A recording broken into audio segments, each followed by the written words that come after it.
Qiziljo'li, sizlar bilan hozir mana bitta qiziq vaziyatda gaplashamiz. Mana shu yerda ko'pchilik so'raysizlar, kesirva bilan, kesirvadan keyin o'zi tug'sa bo'ladimi? Mana hozir bu patsientimda kesirvadan keyin birinchi homilalari kesirva bo'lgan va ulardan keyin mana hozir 4-chi homiladorlikka meni nazoratimda bo'lgan edilar va 4-chi homiladorlik spiralli ustida, ya'ni spiral atipik joylashgan, ya'ni noto'g'ri joylashib qolgani, pastga surilib qolgani evaziga hisobiga mana shu yerda homiladorlik bo'lgan edi.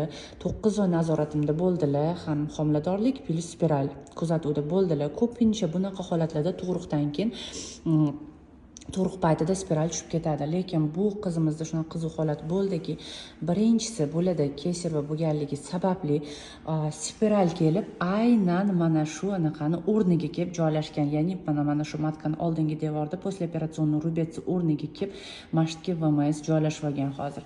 Mana bu yerda va bu kesimda ko'rishimiz mumkin. Bu yerda ozgina nesostoятельность, ya'ni kesirvani o'rnini mana shunaqa ozgina nesostoятельностьni ko'rishimiz mumkin. Bularda biz endi hozir bu spiralni xudo xolasa operatsiya yo'li bilan olib tashlashga harakat qilamiz, xudo xolasa.